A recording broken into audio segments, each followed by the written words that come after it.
This Faith and Finance podcast is underwritten in part by Movement Mortgage. Movement provides residential home loans in all 50 states. Founded in 2008, amidst one of the biggest financial meltdowns in American history, Movement set forth on a mission to create a movement of change in their industry and in communities. Learn more at movement.com/faith. Movement Mortgage, LLC supports equal housing opportunity. NMLS number 39179. For licensing information, please visit nmlsconsumeraccess.org.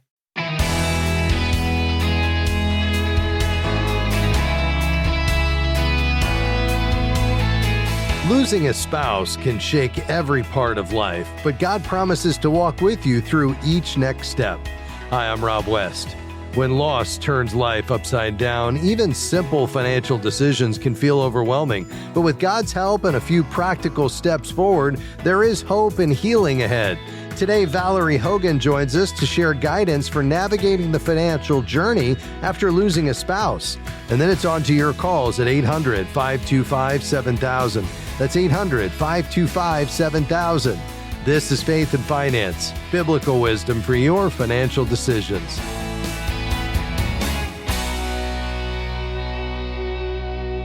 Well, it's always a pleasure to have my friend Valerie Hogan with us. She's an attorney, a certified financial planner, and a big part of Kingdom Advisors. Valerie has written a powerful and practical article for the latest issue of our Faithful Steward magazine titled Financial Next Steps After Losing a Spouse. Valerie, welcome back to the program.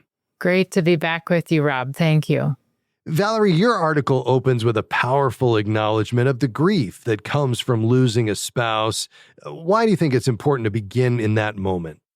Yeah, I've seen the grief colors everything. It's really difficult to separate financial decisions with emotional pain. So it can be staggering. It can, almost send a person into a bit of a shell shock. So it's very difficult. We need to be pretty focused and purposeful when we're making financial decisions. So it's just very difficult with that.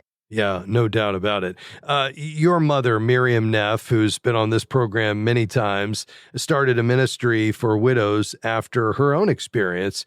What has that taught you about how grief and money often intertwine? Yeah, so that ministry she began 20 years ago. It's hard to believe that it's been that long now, but she had a background in counseling, and so she was kind of an expert in walking folks through grief. But she noted that right on the heels of grief and shock for widows came a lot of financial confusion, financial loss possibly. Other issues could be that maybe they had a gain or became an owner of part of a company, but were just, kind of thrown into some of these things often. And there was just a lot of confusion around that. Oh, I can imagine. You point out that women typically experience widowhood sooner and with less financial security. So that, of course, has a big impact on the choices they face in that season, right? Yes, statistically, their savings have to last longer. Women typically, on average, end up in a less advantageous position after widowhood. So they really need to focus on those decisions and make careful decisions. And those early decisions can determine their financial stability, ongoing for a very long time. So just when health and other costs and some tax advantages drop off, they're thrown into making some of these decisions in those years. So it just can be a real difficult time. Yeah. And although they care about the financial decisions deeply, often many women were left out of the financial decision making. That's not always the case, but it is the case in so many of these situations, right? Yes, statistically, we've seen that over and over again. And it, again, not to speak out or generalize too much, but just statistically, especially with former kind of earlier generations, we saw that pretty often. And we were just seeing that over and over again. And it really had bad repercussions when suddenly she finds herself having to navigate that on her own. Yeah. Well, we want to give widows some help today, and I'm so thankful that you wrote this article. We're going to talk about the first 10 steps for widows to take, and why don't you begin by sharing the guiding principle that stands at the heart of those steps? Yeah, the guiding principle would be that God owns it all. Yeah. And so we're stewarding for him. And so we start and end with that. He's with us as we make these decisions. So we just want to kind of start with that in mind. It makes us a more careful, I think, and purposeful steward. So that would be kind of the framework that we walk into these decisions through. Then we just start one step at a time. That's very helpful. Well, just after the break, we're going to unpack these first 10 steps for widows to take after losing a spouse. By the way, this insightful and really thoughtful article that Valerie has written is a featured article in our latest Faithful Steward magazine. If you'd like to receive this quarterly magazine, just go to faithfi.com/partner to learn more. That's faithfi.com. Valerie Hogan's here today and much more to come just around the corner. Stick around.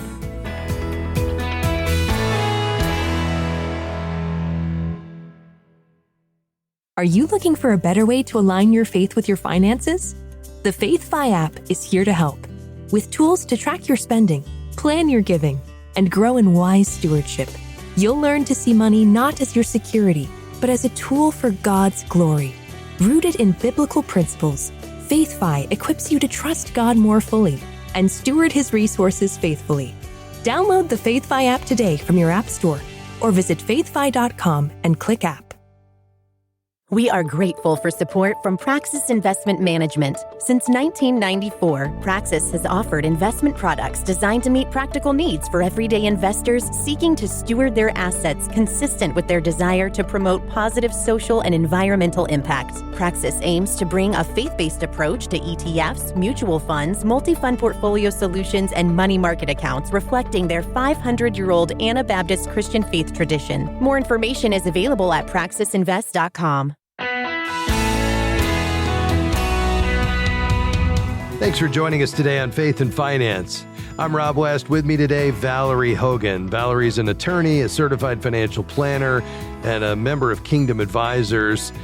She and her mom have worked in an incredible ministry called Widow Connection Ministry for many years, serving widows, teaching and speaking and writing on this topic. And Valerie was the author of a new feature article in our latest edition of Faithful Steward, our magazine, titled Financial Next Steps After Losing a Spouse. And you shared a powerful statistic before the break, Valerie. What is the percentage of women that will outlive their husbands? Yeah, it's 80%. So 80% of the time, we like to say he will graduate before she does to heaven. Wow, yeah. So women are then in the decision-making role of managing the money God has entrusted to them, the giving, the investing, the daily budget. That can bring a lot of stress at a very already difficult time. So let's talk about these first 10 steps for widows to take. Begin to unpack those for us. Yeah, I think the first one is really to just get a little bit of peace around it's okay to take one step at a time. Don't try to fix everything overnight or right away. There can be a sense of urgency back and forth, either a sense of shock, don't want to take any steps, to, I better fix everything right now. And, folks can try to be helpful around, but be encouraging / pushing a person to make decisions. And I would say, with that, number one is, unless you really have to make a drastic change, if it's required, it's required. But if you don't have to do that, I think it's better to just take time. I think that's well said. Is there a general rule of thumb you recommend, 6 months or a year? I think folks just deal with shock and loss so differently that there's really not there's times when, and I saw this with my mom, there's times when there will be clarity and you can move forward. And then other times where not. I watched my mom walk into a bank and sign her name, Miriam J. Miriam. And this is a brilliant woman. And I thought, okay, that's just, can we have another paper, please? We're going to need to do that another time or, try that again. So I think having grace with yourself and realizing it's really not worth it to just hurry up when it's not necessary. That is so helpful. What's next?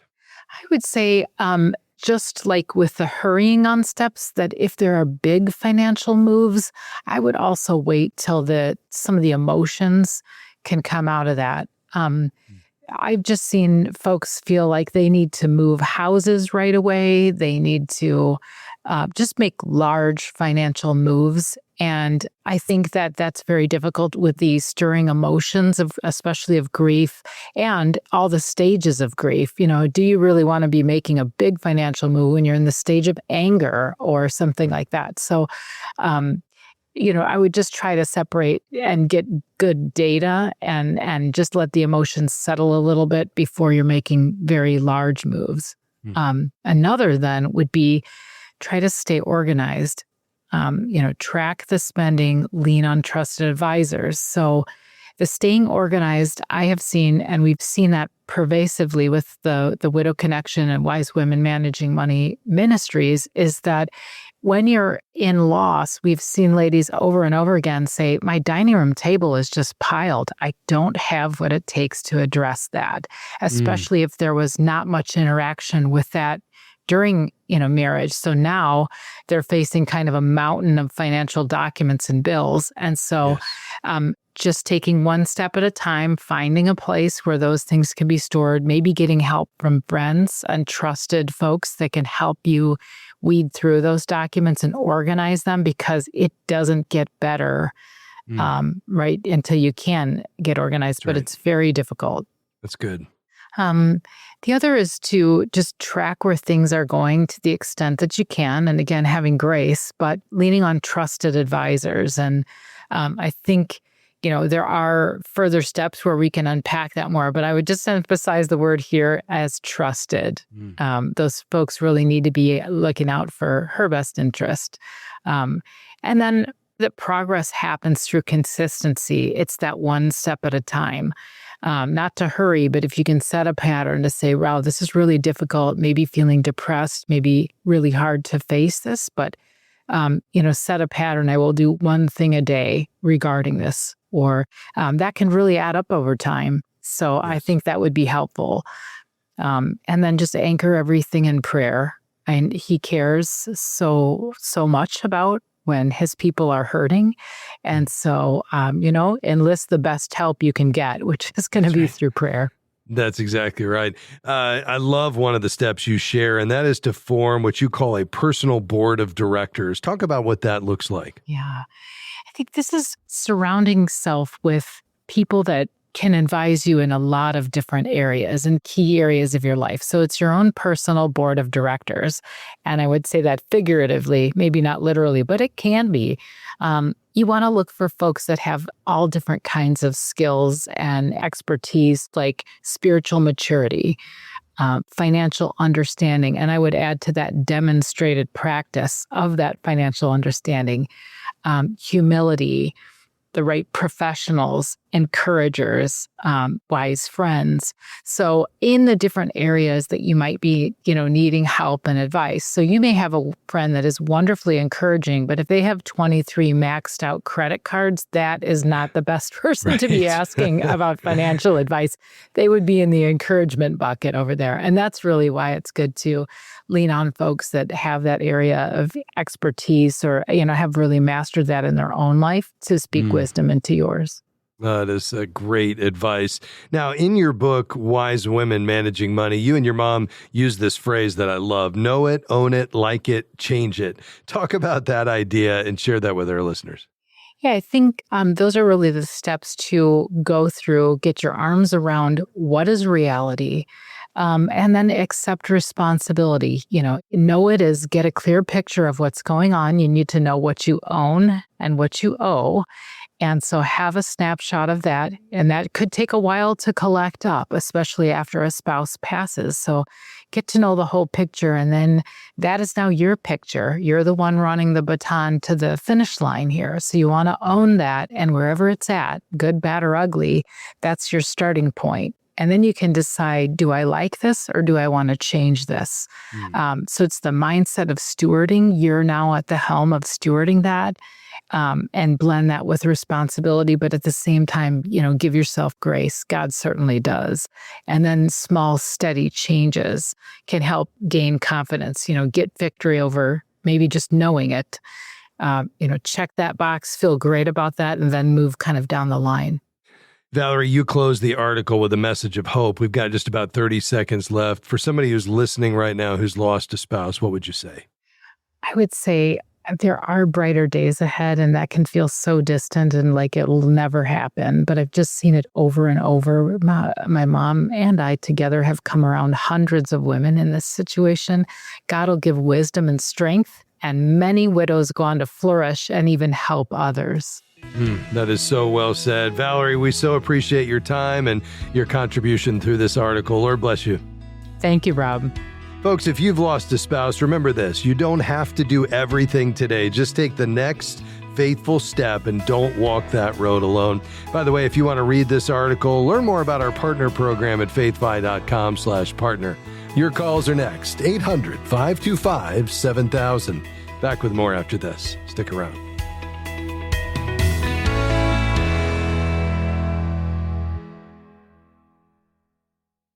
Are you a financial professional looking to grow your practice while offering advice that aligns with your Christian values? By becoming a certified Kingdom Advisor, you'll gain the biblical wisdom and professional credibility to serve clients who are seeking faith-based financial guidance. Each year, more than 75,000 people search for a certified Kingdom Advisor. Join our community and share your expertise with clients looking for someone who shares their faith and values. Start your journey today by going to kingdomadvisors.com/get-certified. We're grateful for support from Movement Mortgage, who provides residential home loans in all 50 states. Guided by a mission to love and value people and a goal to redefine the mortgage process, Movement seeks to help others achieve their financial goals. You can find out more at movement.com/faith. Movement Mortgage LLC supports equal housing opportunity, NMLS number 39179. For licensing information, please visit nmlsconsumeraccess.org.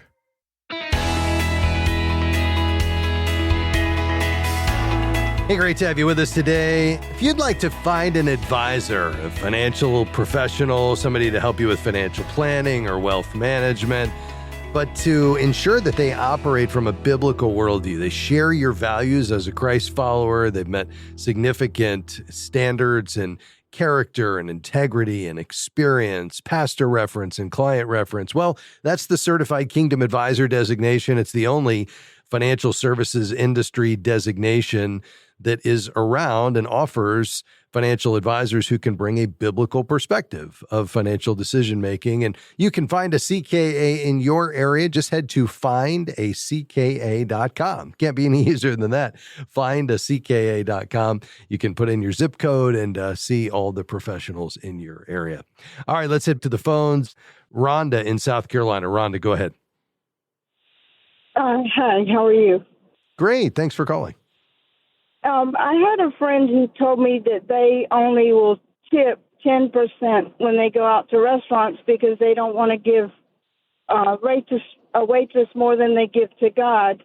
So now whenever I go out, I think about that. Am I handling it wrong, or how should you think about that biblically? Yeah, I think that mindset confuses two very different acts, tithing and tipping, and really perhaps is a misunderstanding of both God's heart and generosity. So tithing is an act of worship and trust toward God, acknowledging that everything we have belongs to Him, not 10%, 100%. We see that in Deuteronomy 14:23, among other places. So it's not a payment or a transaction, but a spiritual discipline expressing gratitude and dependence. Tipping, on the other hand, is showing appreciation for someone's service and really contributing to their livelihood. So I think limiting generosity toward others out of a comparison to what we, quote, give God turns giving into a more of a competition rather than an overflow of love. Jesus calls us to treat others with compassion and generosity. And when we give to a server, we're not worshiping them, of course. We're honoring God by being kind and just and generous toward his image bearer. Jesus never rebuked people for being too generous. We see a classic story in God's word would be when Zacchaeus repented. You remember he went far beyond what the law required, giving half his possessions to the poor and repaying 4 times what he had taken. And Jesus didn't correct him. He rejoiced, saying, "Today salvation has come to this house." So I think true generosity reflects a transformed heart. And Scripture actually says that when we give to others, we're in fact giving to God. You can see that in Matthew 25:20. So, at the end of the day, we can't outgive God. And the tithe is not a ceiling on generosity, but I think a starting point for a life of open-handed stewardship. And so I think at the end of the day, you giving a tithe as the beginning point for your giving to God, and then giving beyond that, offerings and even sacrificial giving as the Lord leads, is separate from your tipping.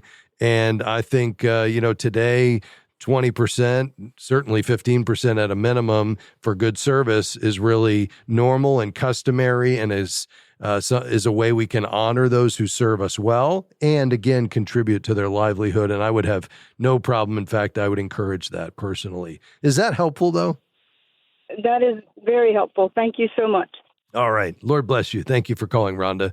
800-525-7000 is the number to call. We've got some lines open today. We'd love to tackle your financial question. Again, any question today, 800-525-7000. Our team is standing by. Let's go to Tampa. Hi, Naomi. How can I help you? Hi. First-time caller. Oh, great. I'm a little nervous. Oh, don't be. We're delighted you're here today. Okay, thank you for having me. Of course. My question is, I recently formed a trust. I own 2 properties. One is paid off and one is not. So both of those property is in the same name as my deed. So my question is, do I need to redeed the homes, to be a part of the trust, or since they're both in my name and the deed, I can leave them as his? Yeah, good question. So if the trust and the name on the deed are already the same, the key is understanding how the title is held. So even if the names match, the property has to be deeded into the name of the trust itself, not just share the same name as the trustee or the owner. So here's what that means. If the deed is currently listed in your name personally, I'll use a fictitious name, Jane Smith, but the trust is called the Jane Smith Living Trust. Jane still needs to redeed the property so the owner is shown as Jane Smith, trustee of the, Jane Smith Living Trust with the date. That's what legally transfers ownership from her individually into the trust. Now, if you already did that when you formed the trust, then you're covered. But if the deed still lists you as the individual owner, even though you as the individual are the same name as the name on the trust, that's not enough. You would need to contact your title company or estate attorney to record a new quitclaim or warranty deed transferring it into the trust itself, not just having a shared name, if that makes sense. Okay, yes. Thank you. That covered my question. Okay, very good. Let me say it's always good to get legal counsel, and so that's why I think reaching out to that estate attorney or a real estate attorney is good. I am not an attorney, but just generally speaking, it's not enough to have the same personal name on the deed as the name represented in the trust. We actually need to transfer the ownership from you individually to the trust itself in order for the trust documents to govern the distribution of this property at the appropriate time. So thank you for your call today. I think that's a good move that you made. That's going to make things really simple and efficient at your passing, or if you become incapacitated and not involve any probate costs or time at your death. Thank you for calling today. Well, folks, that's why we do what we do here on the program each day. This is important stuff, not because I have a lot of brilliant ideas, but because God's Word does. And you and I have been tasked with a really important job, responsibility, and that is to manage or steward the King of Kings resources. Let's get that right. Let's do that together. And we gather together each day on this program to do that because we know it doesn't belong to us. It belongs to Him. And our goal is faithfulness, long obedience in the same direction in every area of life, but also certainly that includes this area of money management. Hey, if you'd like to support our work here, it'd be a real blessing if you became a FaithFi partner. Those are those that come alongside us every month, $35 or more. It's huge. If you've found benefit in this ministry and this program, becoming a partner would be a real blessing to us. FaithFi.com, click give. We'll send you pre-release copies of studies and devotionals and our new quarterly publication, Faithful Steward. Thanks to Devin, Sandy, and Jim. Have a wonderful day and come back and join us next time. We'll see you then. Bye-bye. Faith and Finance is provided by FaithFi and listeners like you.